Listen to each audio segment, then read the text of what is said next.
The fastest Wi-Fi 7 router we tested cost $600.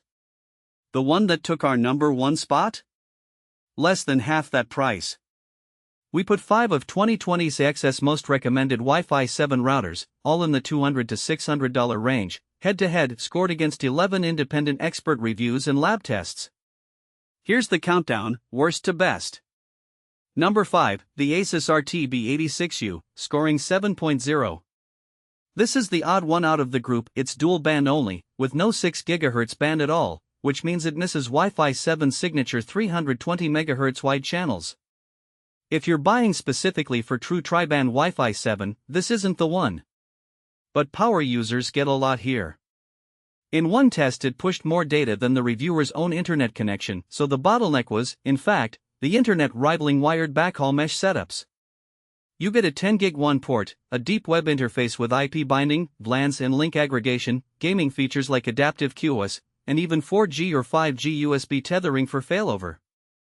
It's around $300 to $330 at the time of recording.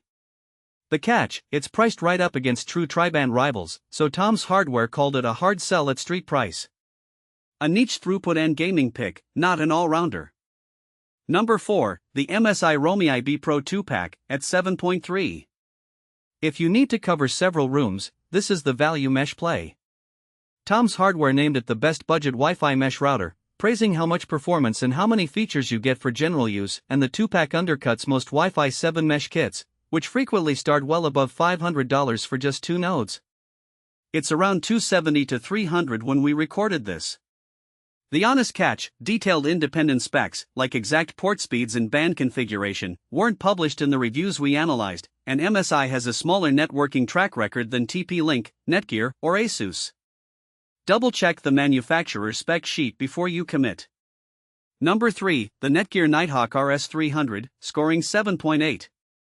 This one's for a smaller home or apartment that wants genuine tri-band Wi-Fi 7 without paying for multi-gig wired ports. It's confirmed tri-band, with 4 2.5 gig LAN ports and a 2.5 gig WAN port, and it runs cool, quiet and fanless while drawing less power than some rivals. It can even double as a basic USB network drive. On paper it tops out at 9.3 gigabits per second. Around $330 at the time of recording. The trade-offs, there are no 10 gig ports, unlike some similarly priced competitors, and independent testing saw its range and signal drop off more noticeably at distance, especially with interference. Full parental controls and Armor security are an optional paid add-on.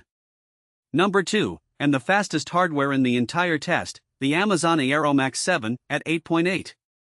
Rootings called it the best Wi-Fi 7 router it has ever tested, describing its speeds as absolutely ballistic. Every unit carries 10 gig ports for fast wired backhaul, plus a built-in Thread and Matter smart home hub and the simplest, most automated setup of anything here.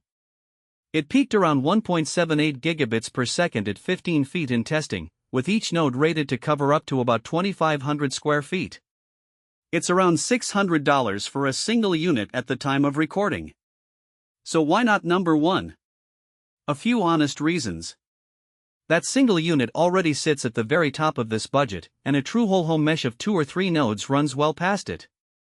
The design is large and tall with no wall mounting holes, there's no desktop web interface, it's app only, and the best security, parental controls and ad blocking are locked behind the paid Eero Plus subscription, because apparently $600 was just the entry fee.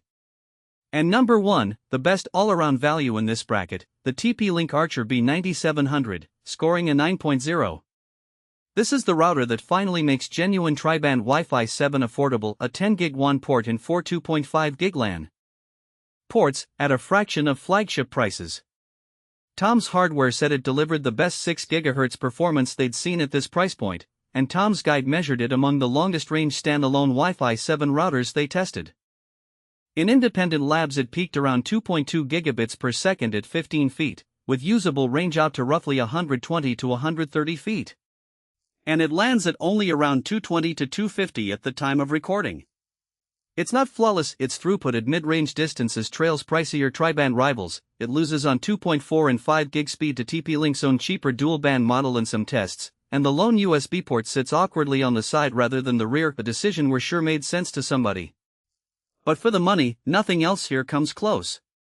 So here's the verdict.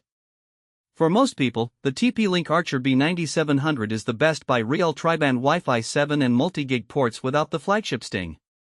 And if you've got room in the budget and want the outright fastest, most hands-off system, the Amazon Aero Max 7 is the runner-up worth stretching for. The full ranking, with every score, is in the description. Subscribe for a fresh buying guide every week, because we read every review, so you don't have to.